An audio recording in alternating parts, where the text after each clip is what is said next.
Come on. You didn't clap.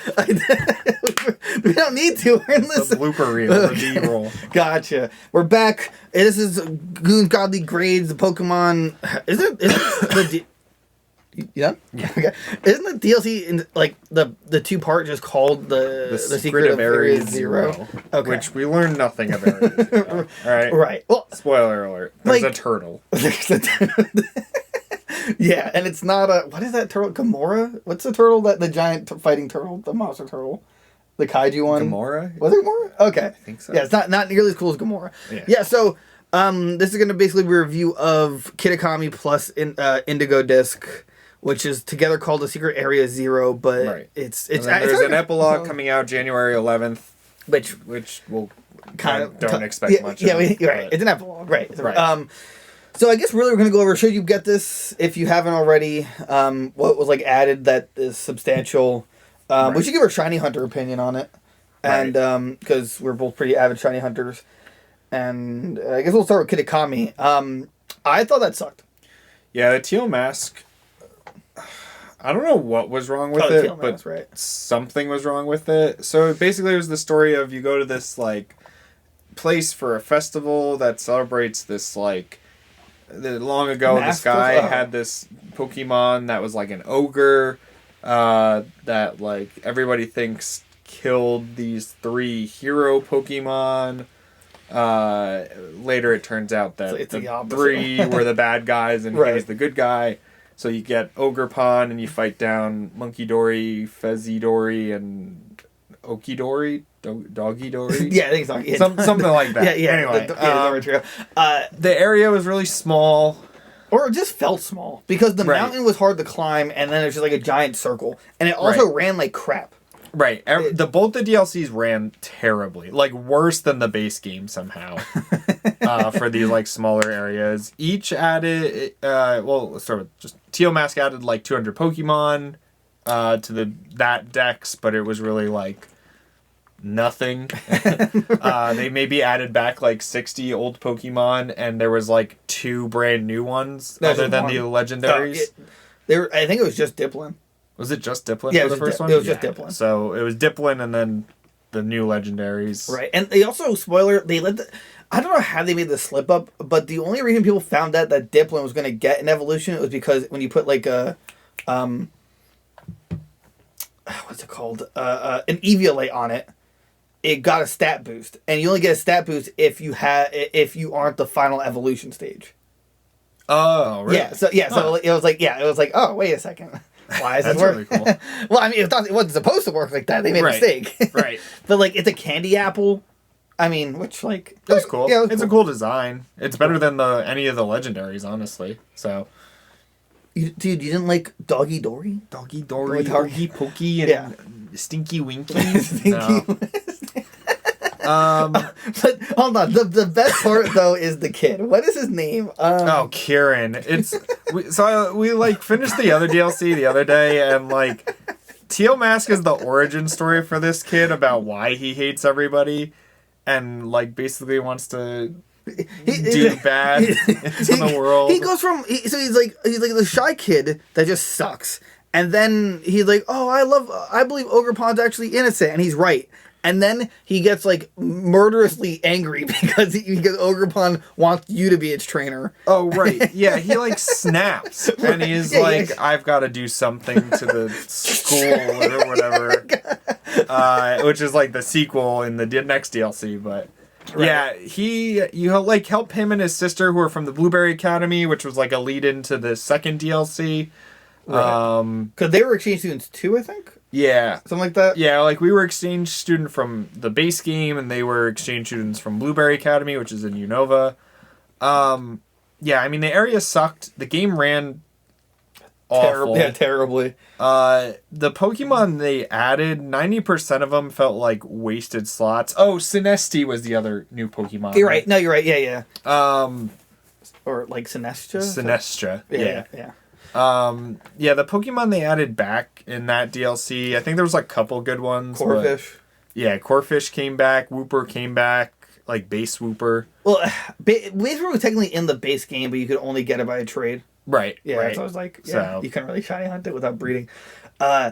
Ogerpon is horribly busted and competitive because each mask gives like a different type and ability. Right. And he's just like, it just like decimates everything. It's kind of crazy how overtuned it is. It was just like, I mean, I don't know. The story just kind of annoyed me. I didn't have like a lot of fun with the story in that one. No. You're just like chasing the legendaries around who are bullies. Right. And It it's was a just lot like- of back and forth for 90% of the DLC. Right. There's a lot of like weird scavenger hunt you did a lot of the time. Oh, I forgot about that. Yeah. Where it was like it gave you clues and you had to go to certain spots and find things. Right. 90% of the map, honestly, you never go to.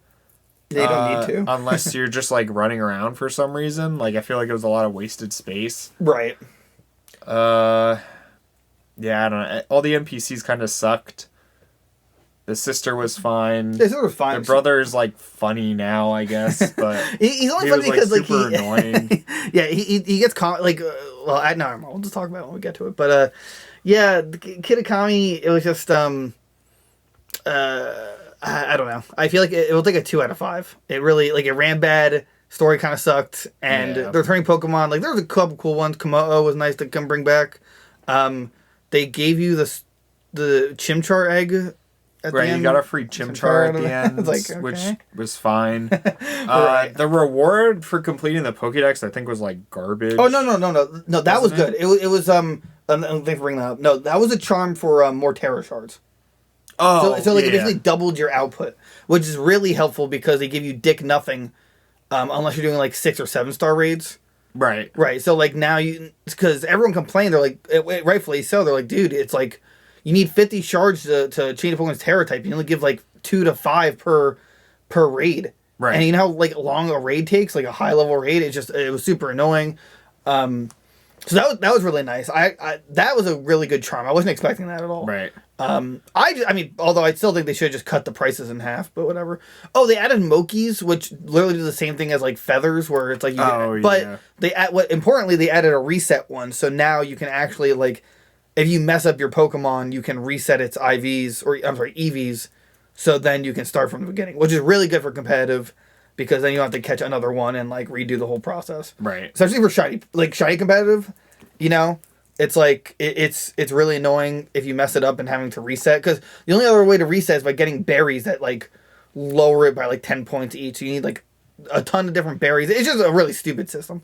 Yeah. Looking at the Pokédex too, there was like so many wasted slots that they like did. There's a lot of like Gen 2 fodder for whatever reason.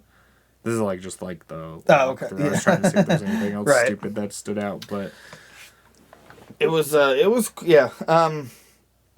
Yeah, well, it was not great, and unfortunately, like you need the beat and buy that in order to play the Indigo Disk. Yeah, you actually have to beat it, right.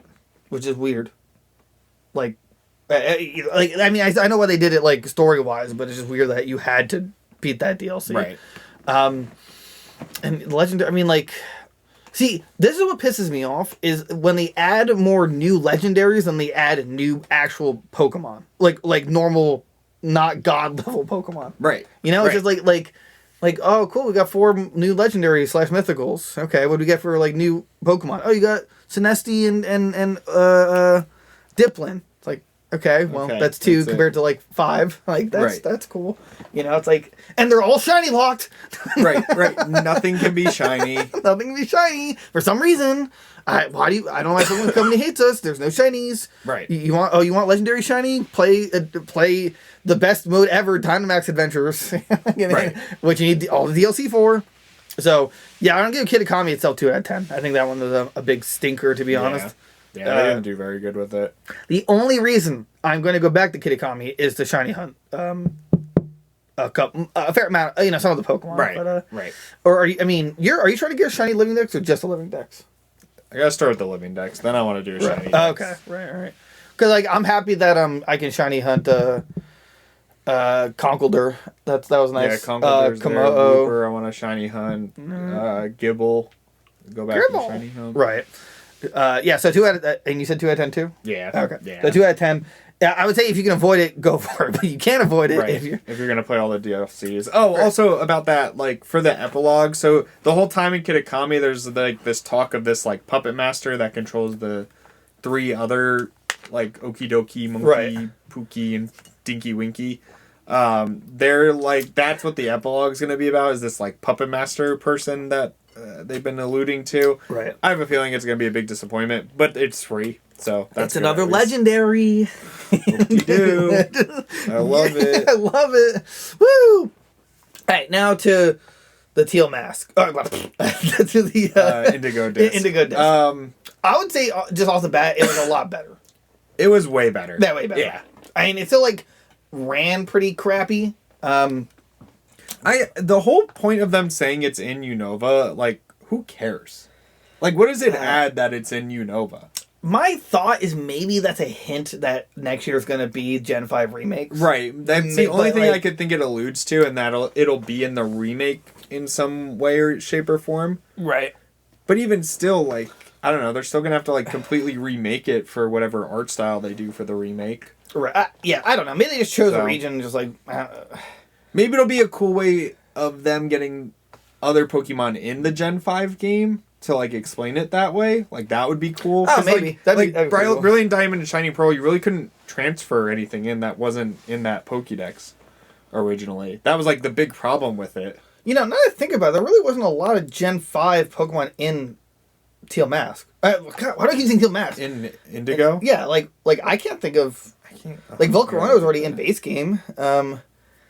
And, like, other than the starters, you know? Yeah. I can't think of any Gen 5 off the top of my head.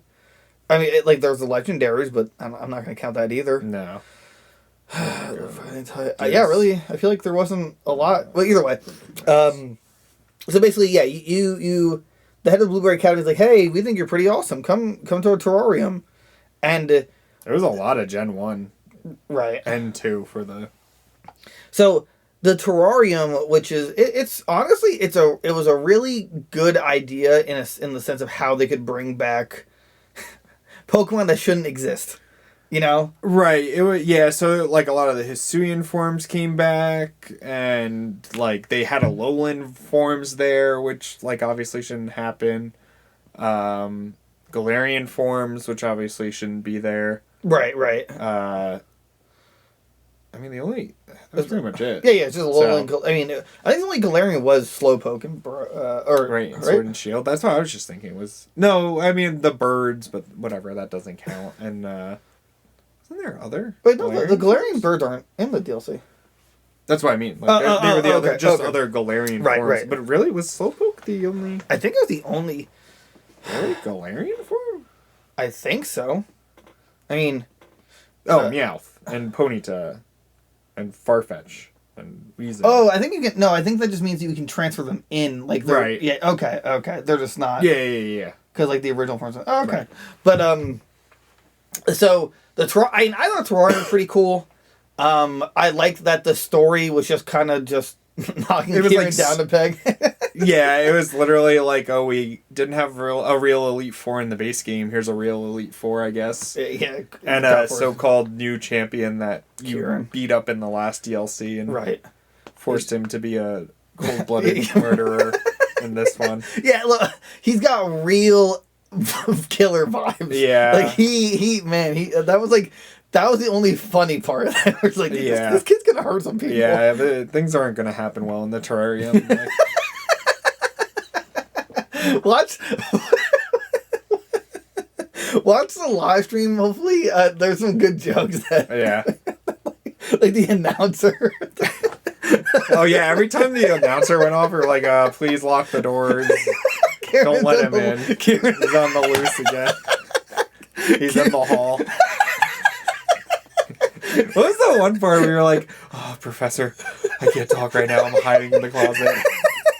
Yeah, like the professor called you to like, hey, can you come here? Like, I can't. I'm under the desk.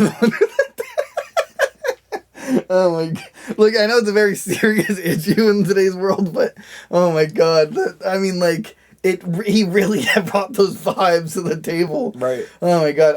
But yeah, Kieran, like he looks more edgier. He apparently just trained to beat you, which is weird because how could he possibly known that you would have been invited to the Blue Ray Academy? I feel like that was kind of a plot hole. Yeah, so then you...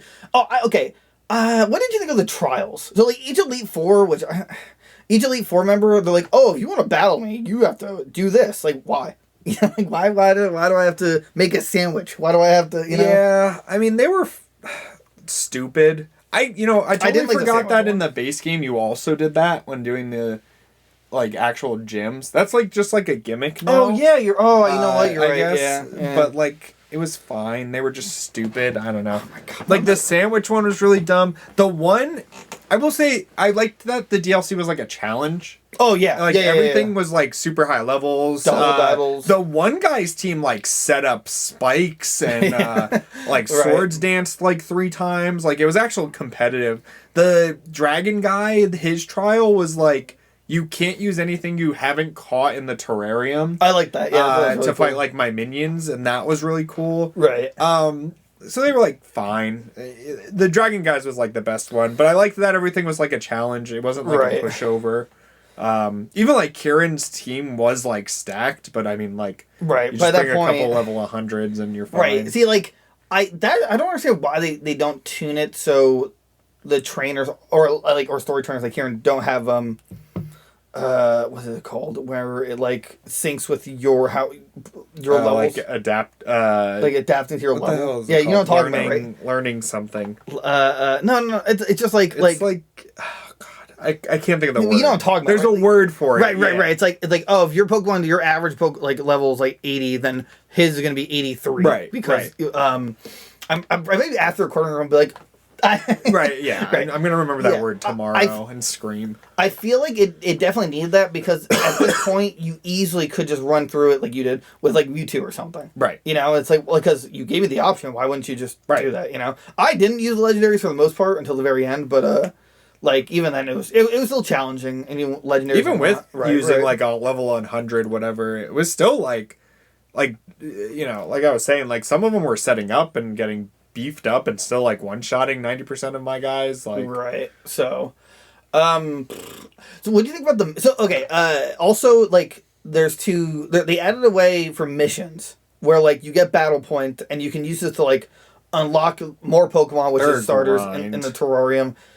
There's like new throwing styles that like you can get one as Leon. I like that part. There's an item printer so you can make items through your materials. But for the missions themselves, I think it's incredibly out of tune in terms of single player. Like, you need 12,000 points to get all the starters.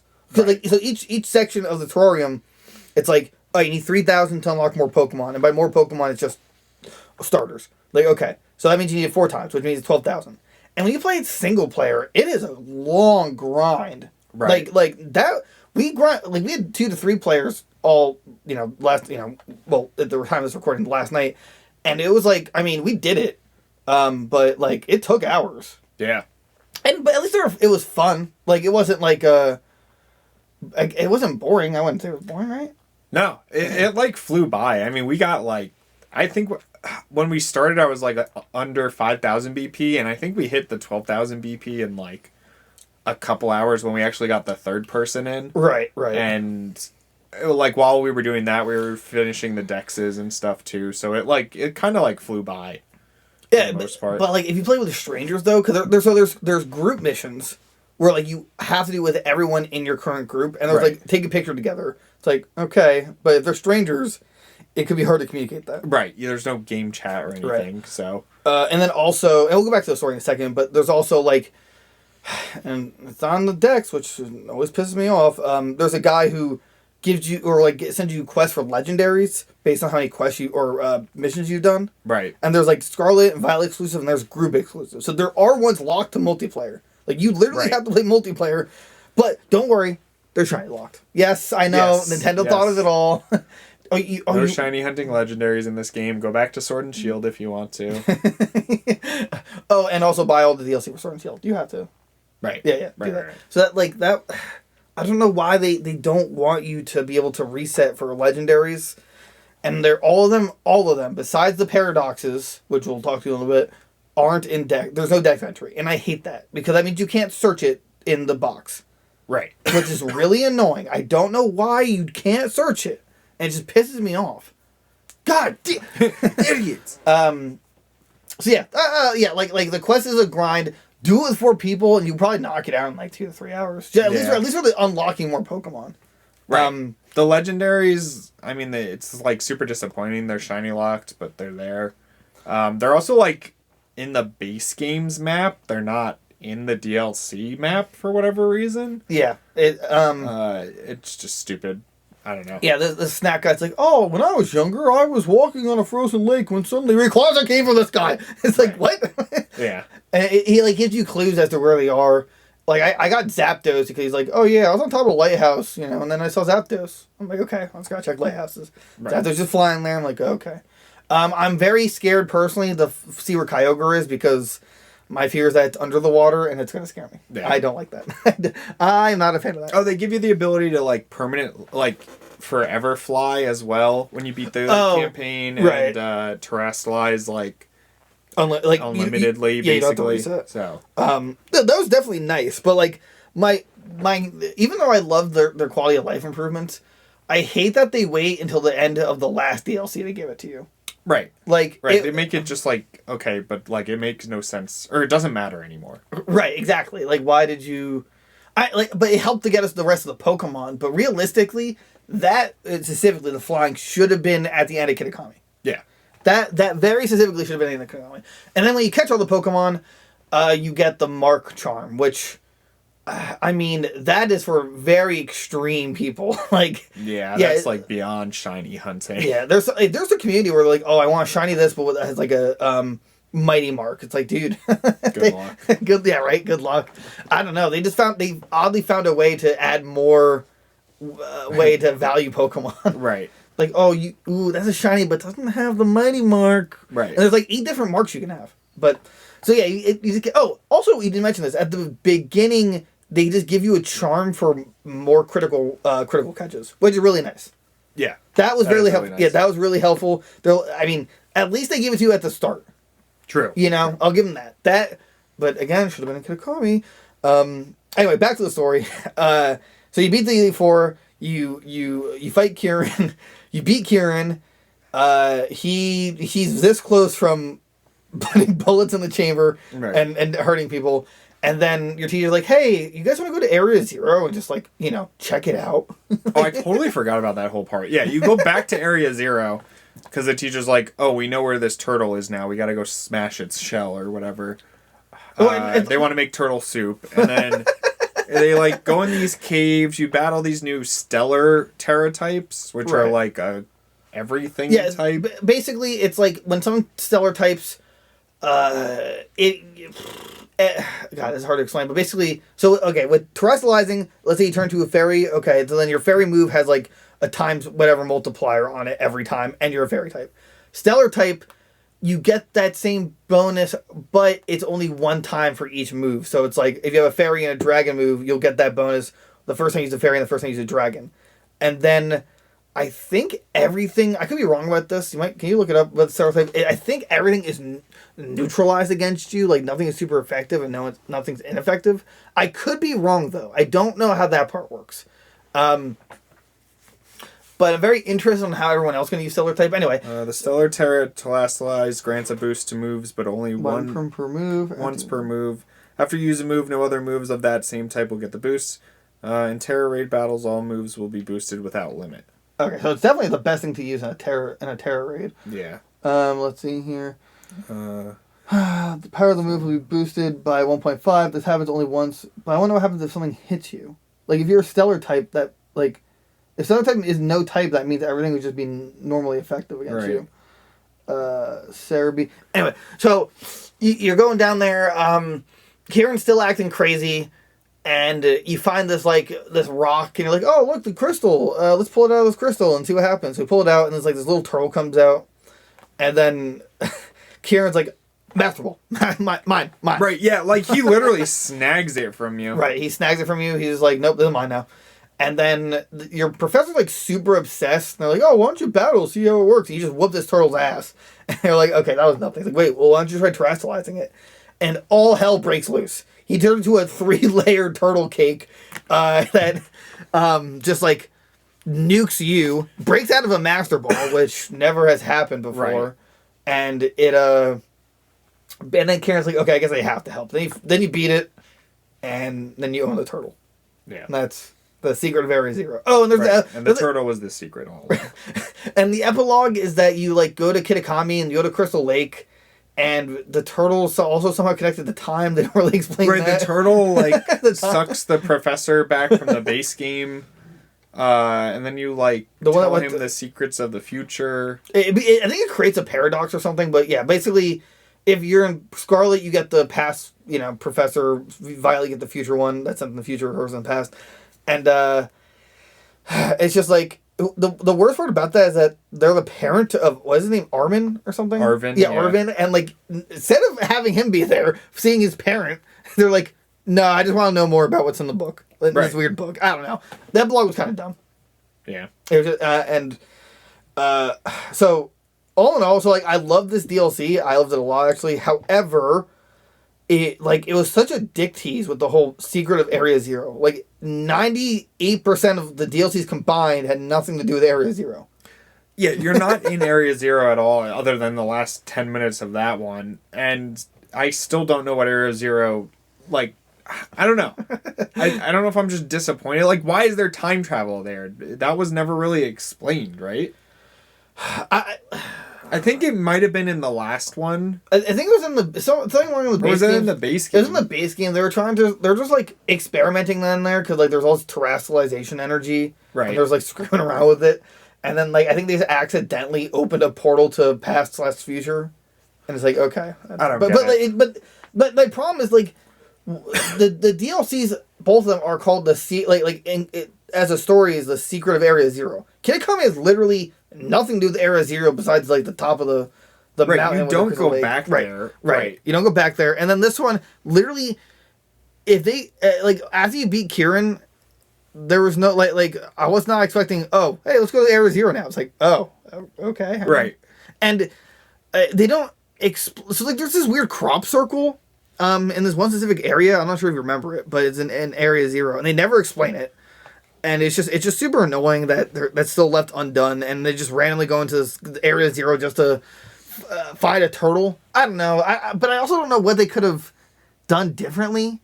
Like, all right, I'll put it this way: first of all, is the Terra Turtle supposed to be the third? Because every legendary has the third. Like Rad and Kyogre. Right. Rayquaza. And you're right. It has nothing to do with Miraidon or Koraidon. Like, they literally, I don't know, they do nothing. They're just past and future forms, right? They have legendary stats, but like I don't think they're not technically legendaries because there's other forms. Is everywhere, right? Well, it's not just that. But like once you beat the game in the first one, you go down there and there's like the other Miraidon or Koraidon because the story. Oh, that's right. Right. So like, yeah, but no, those are technically just normal Pokemon just from the past or future. Right. So like, I don't know, and it's like this turtle's just the creator of terrestrialization energy, which means that in the next game it's going to do nothing because there's no not that they're going to bring back Terra types. Right. I don't know. It's just like it's really confusing why this turtle thing is like the creator of. I don't know, Terra typing. At least Sword and Shield, and it kind of sucks that the third is behind a paywall. At least with Sword and Shield, Eternatus was, in the story, and the wolves. And it made sense, right? Like lore wise for that game, like what Eternatus was and what Zacian and Zamazenta did to it. Right, yeah, exactly. So this one is just like it's like they shoehorned in, like, oh cool, like it's like, oh wait, we have to explain the origin of Terra typing now. It's like, okay, it's a turtle. Right. Woo! Whoop-de-doo. Turtle time. I don't like it as a design. No, it's stupid. It's literally just a turtle. Like, I don't know. Nothing special. Like, it's cool it has all the type symbols on it, but... Right. That's it otherwise. And it's also busted because the first move against it is always going to be ineffective as its ability. Right. But it's also a mythical, so I don't think you could ever... use it right, unless there's like an unrestricted format. But besides the story though, I love that all the starters are back. I love that they added the Alolands, which was needed because they were unfortunately locked on the 3DS, and there's no like way you can. Well, good way to transfer them now because Pokebank and stuff like that's cut out, right? No, you can get them. Oh, you can. In Pokebank, yeah. Yeah, because I think Galar, the only Alolan was Diglett, right? After you caught all the Diglets. Galar. You could, like, transfer them or something. Didn't you get all the Galar forms in Sword and Shield? No, you get all the Alolan forms. You're right. No, that's fair. But that was annoying, though. Yeah, like finding all the hidden Diglets because they were shiny. They're kind of shiny locked unless you were breeding them. Right. So that kind of sucked for shiny hunters. But at least in this one, like you can roam around. All the starters are back, which is really cool. We've never had all starters in one game. Right. So that's gonna be very fun for shiny hunting. Although some of them are a bitch of find. They're like it's in this one little square on the map. Like, okay, but they're not there. Oh, just come back and go back and forth. It's fine. You're killing me, man. Yeah, you can fly unlimited. Whatever. That was cool. I'm trying to think if I missed anything. I don't think so. I mean, again, I like the DLC a lot. I like that you can fly forever now. I like the decks that most of the Pokemon they brought back, with the exception of a few like Comfey. Right.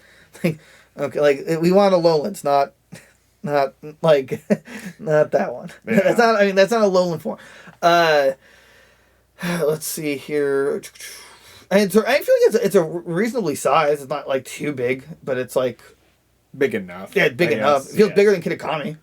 Yeah, definitely. There's definitely like better Pokemon choices for returning in this dex.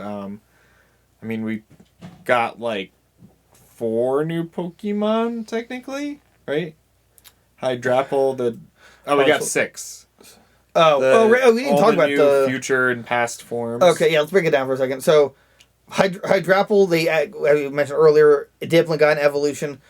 I like it a lot. My concern though, and what kind of hurts me, is that means Appleton and Flapple are just completely shafted. Right. And I don't think we've ever had an evolution line where one got another above it. Right. So now it's like Applin 3, but then this middle one has exactly. 1. Yeah. Right. I feel like those are, and it's significant because it has 80 stat points higher than Appleton and Flapple. Right. Yeah. So it's like, dude.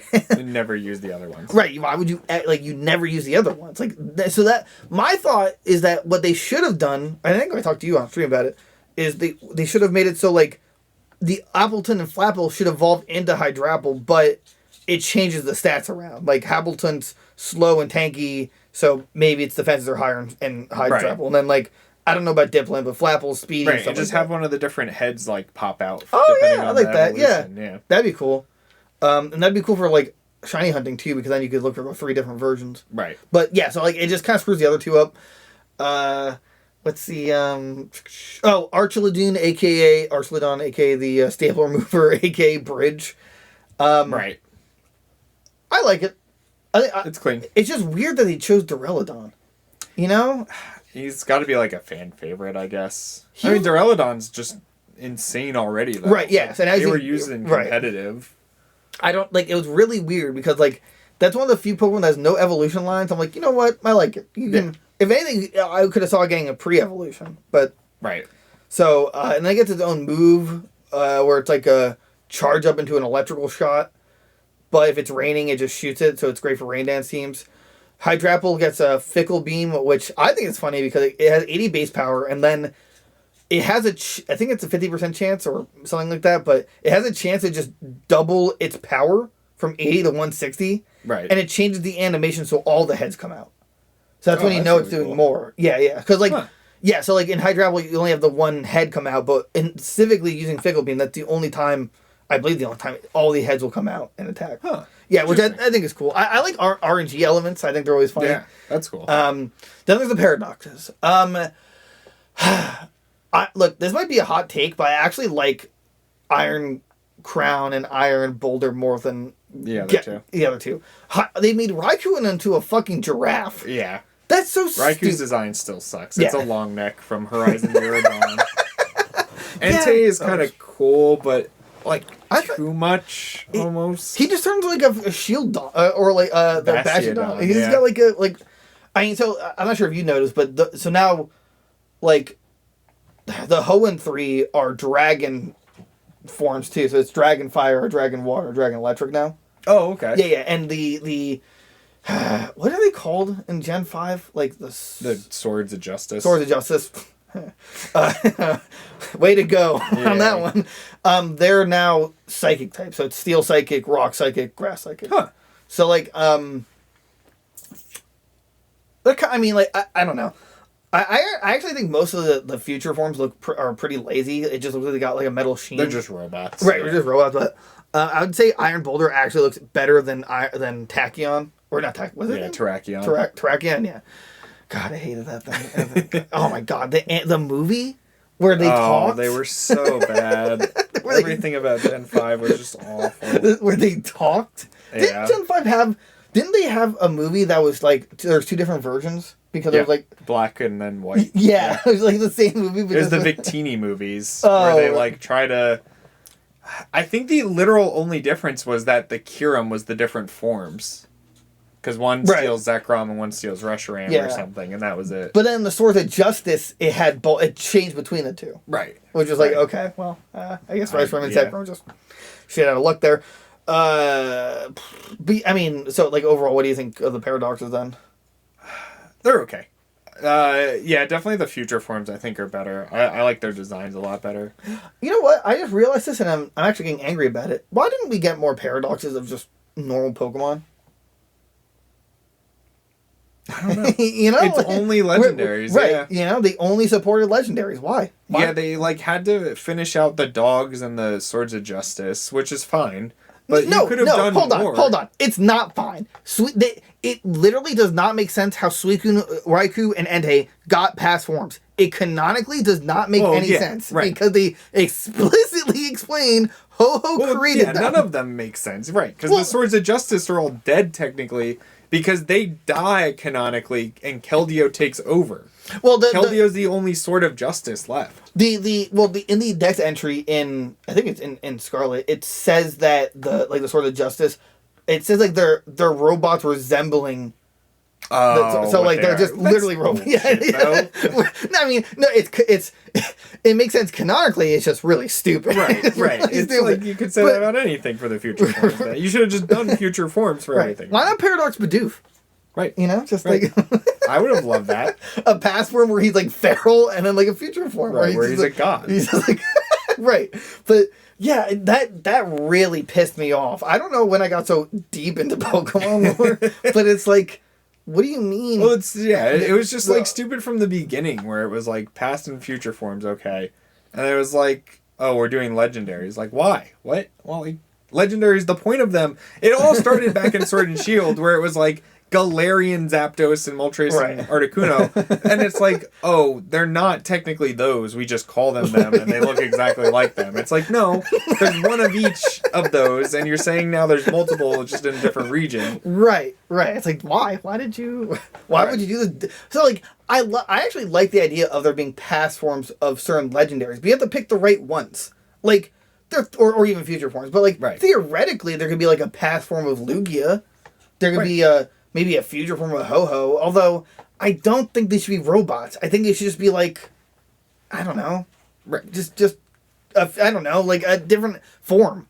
I just don't know why everything had to be robots. I think that was such a weird thing to do. Right. Like thinking back, it's like, why do they have to be robots? Why not just future form? Maybe it's just like, you know, they just look like the end of their evolution line, like how it would advance versus a preform is like they look more primal. Right. So, I don't know. It always irks me. Like, especially with Walking Wake, I was like, wow, this, like...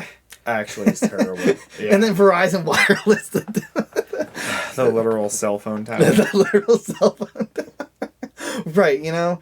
It's like, I feel like there was I don't know. I feel like they easily could have done other past or future forms. Right. They specifically chose the wrong ones. They just ruined it, yeah. Yeah, and then, which is weird because, like, So what about Keldeo? So wait, I didn't know that. So the Swords of Justice died? That was like the whole thing. Is I think lore wise they kill off those three, and then they're training Keldeo to become the Sword of Justice, so that like one day when they die, Keldeo is the only one, and they take over. He's alone, and right, and deserves to be alone. Right. You know, it's just like I don't know. Like it actually now throws into question Pokemon lore, because especially for like the Raikou and Entei stuff, because like, so what does this mean? Because so it means that legendaries mean nothing. It's mythics that are untouchable, I guess. Yeah, right. Yeah, exactly. It's like, but then mythics don't make any sense, because what's his name had a freaking Darkrai, but you know, Darkrai was in the right. Tobias has a Darkrai and a Latios, but we know there's a Latios out there in Pokemon the Heroes movie and the Darkrai movie that are completely different, even though movies aren't canon, but they're still out there differently. I think what's her name? Because she's a freaking shaman and a Lola. And it's like, what? I think it wasn't a Pokemon episode that Lugia had a child. It was in Gen 2, I believe. Right. Yeah, right. But I think they go about it where like in the games they just say you can't breed them for whatever stupid reason, but like in anime it's like they're just. And there's two Celebes. There's a shiny Celebi and a normal Celebi in the universe. I totally forgot about Celebi. Yeah. You know, they missed. I don't know. I think Jirachi is like the only one we've ever seen like one. And like once in a movie, and that was it. That was it. Mew we see every other day. Like Mew's just always around. Right. Even Mewtwo's like, there's this weird like there might be another Mewtwo out there somehow. So like other than the Team Rocket one, for whatever reason, but I don't know. It's screwy. I think. Yeah, they need the. I don't know how they're gonna fix it. They made it. They made it worse. I think they just don't. I think the only way they fix it is just like, no, there's multiple of each, and you know they can all breed. See that's fine in its own way, but that doesn't explain the past forms of Entei and Raikou. Oh yeah, it doesn't fix that stuff. Right. That is the worst part about this. Right. You can have future forms, but if you tell me that the dogs were made from Ho-Ho after a burning building, but then say there's a primal form, right?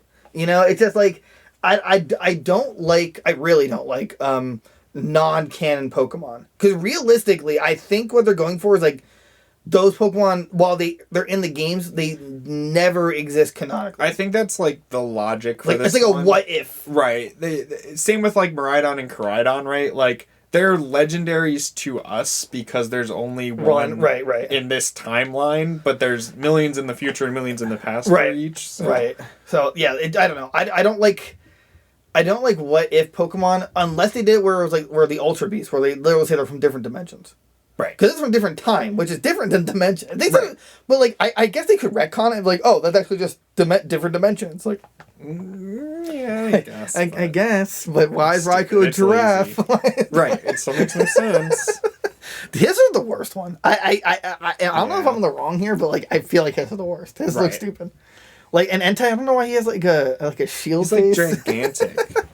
And then I guess Suicune is just a raptor. Is that what they're going with? He's just a velociraptor. They're dinosaurs, right? That's what like. Entei's like the shield one, which they did before, but Suicune is a dragon or Brontosaurus, and and then Virizion comes up with Verizon cell phone tower. Oh my god, Cobalion's like a rocking horse, and teriyaki sauce turns into this like mechanical bull that you would ride, and like I like Iron Crown and Iron Boulder. I like them better than base. I'm just saying that. But to be fair, the base sucks. So it's right. This Sword of Justice are terrible. Okay. With all that said, we kind of went on a tangent there. I like so this DLC I would give like a. Other than the fumble at the very end with the turtle, I'd give it like a 4.5 out of 5. I thought it was really good. It was pretty solid. Yeah, it was really good. It was pretty fun. I'm going to give it a 4. Just a 4. How about 2.5? No, I can't, because they didn't give us Dynamax dungeons. The legendaries are locked behind shiny locks. Okay, now we're in a new conversation. Because like Sword and Shield, say what you will about that game, I had way more fun in hours into that game than I have with Scarlet and Violet. Well, so the Dynamax Adventures were an unbelievable love letter to the shiny hunters. Right. You know? And now they're just like, we don't care about you anymore in this game. This is back to basics where like we have the sandwiches and stuff to help, but this is back to like, okay, reset. And you can't even do that with the legendaries. It's literally never mind. It's literally no, you can't do anything. Literally every legendary they've introduced is shiny locked. In this game. Yeah, in this game, every single one is shiny locked. Even though it's in the code. They have models in the game. Right? Like, it's in the code in the game, but they just like I don't know if they're saving them all for an event or something, but the terror raids are just too difficult. Even if shiny hunting was allowed, you know how astronomically pissed off I would be if I knew it was shiny and we got our shit rocked. Oh, yeah. You know? At least with Dynamax, you don't know until after you catch it. Right. Which is like, thank God, because I would be... I know. I lose sleep thinking of all the ones missed or whatever. Right, but like, terror raids I would argue, are actually a lot harder because you need to bring very specific builds with everyone. Versus like Dynamax Adventures, it was like, even if you had a CPU, you could still beat it. It's just a lot harder. Right. God, I miss Dynamax Adventures. I'd rather go back and do Dynamax Adventures before anything in Scarlet and Violet. Yeah. They were just like so much fun. I could still like just sit there and grind shinies and have fun with them. And they're like fun. Even if we don't get the shinies, they're just like fun to do. Oh, right. Yeah, they're just fun. They were like just stupid stuff happened. They're like, CPU, please just use the fire move. Yeah, terror raids, you don't have that like it just it's like actual just business instead of pleasure. It's like you go in, it's like if anybody messes up, you're like, fuck you. Like genuinely. But to be fair, with Scarlet and Violet, they did make just getting normal Pokemon a lot easier shiny wise. True. You know, like if you're gonna shiny hunt, I would say if you want the fastest way to shiny hunt, I would just get Scarlet and Violet, and get sandwiches. That's all. Like literally, that's all. And even that's like kind of a grind because you need the Herbas, which you only get from. Like 5 plus raids. Right. Which they had like you could do it co-op back in the past, but they got rid of that. I think you can still save and like make the sandwich and then save and then if you don't do anything before it runs out, you can reload. But like I don't know, it's still like a grind to do that. I mean, true, but for me, it beats shiny breeding. Oh, I mean, anything beats that or hard resetting and exactly. So like, we kind of traded off. Like, yeah, we had access to shiny legendaries last time, but at least this time it's like, oh, I can shiny hunt with sandwiches and stuff like that. Which I do wish that the co-op method was like we could. It was technically a duplication glitch. Like fundamentally, it was a duplication glitch, but originally, if like he found his shiny, I could come over there, we do some shenanigans, and like. I get my own version, but it just has a different like ID to it. So but like that was nice for co-op shiny. I don't know. I feel like that was a lot of fun. Yeah. Yeah. So, but yeah, I guess all in all, what do you rate? Like 4 out of 5. Oh, no, I'm sorry. I meant like the DLCs together. Oh, all together, the first one just brings it down so much. Like a 3 out of 5. Right. I compared to Sword and Shield, which was the first like DLC pack we ever got for Pokemon. Right. Like I feel like they nailed it. Like the Urshifu stuff in the first DLC was a ton of fun, and like the Diglets were annoying, but there was like always stuff to do. In that. The second DLC was incredible with Calyrex and like the Dynamax dungeons was just so good. Right. That like those are like the gold standard. I feel like right now, and that's like a 5 out of 5 DLC pack. These, I'd say like 3 out of 5. Well, I was gonna say like so, definitely get the DLCs if you're a shiny hunter because the accessibility to shiny like normal Pokemon is there. Right. If you're a competitive player, I think you just kind of have to. Right, competitive. You always have to have the DLC just to have the access to everything. Right, and also give you the quality of life stuff like the reset Moki and stuff like that. Right, and the ability to fly. But if you're like a normal Pokemon player, like enjoyer, like you're not like us, like shiny hunting, you just like collecting and battling. It's hard to recommend the DLCs unless you really want to get those starters.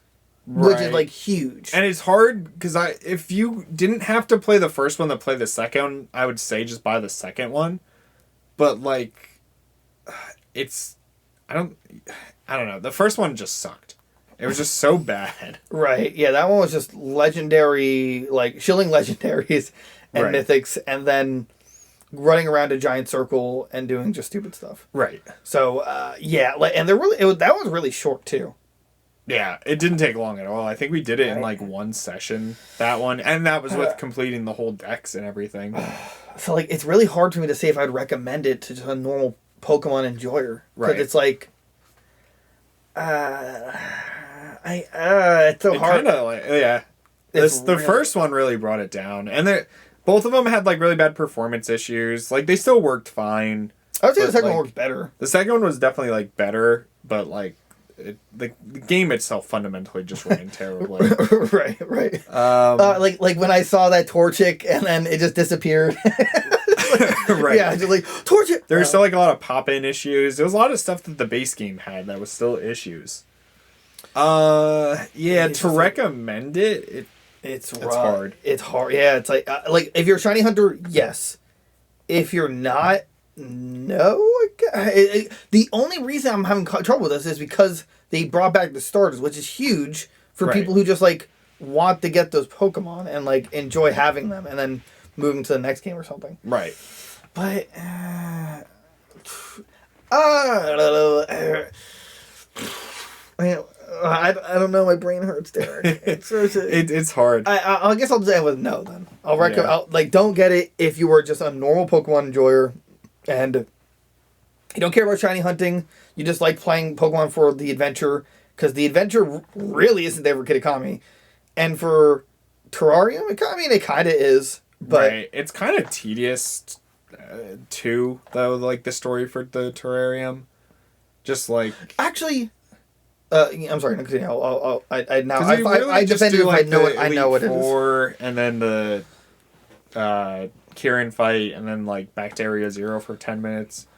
So I'm gonna actually final say that I won't recommend it because, except for Shiny Hunter, because normal Pokemon enjoyers don't really have, like, a reliable access to other friends who are also just normal Pokemon enjoyers. Right. Like, as a Shiny Hunter, like, I know you'd be like, hey, you want to play, just do this done. But because they don't have that kind of accessibility, a lot of the story in what's the newest DLC? Indigo Disk. Thank you. Is locked behind getting battle points. Right. And grinding battle points single player kind of sucks. Oh, true. You know, and it's like as a casual player, it'd probably be unbelievably annoying to grind that out, just for I guess legendaries, which you know. So yeah, okay. So for me, yeah, it's like shiny hunters, yes. If you just play just to have a Pokemon experience, just play the base game and just call it. Yeah. And you don't really miss anything there. But other than that, you got any comments? That's pretty much it. Yeah.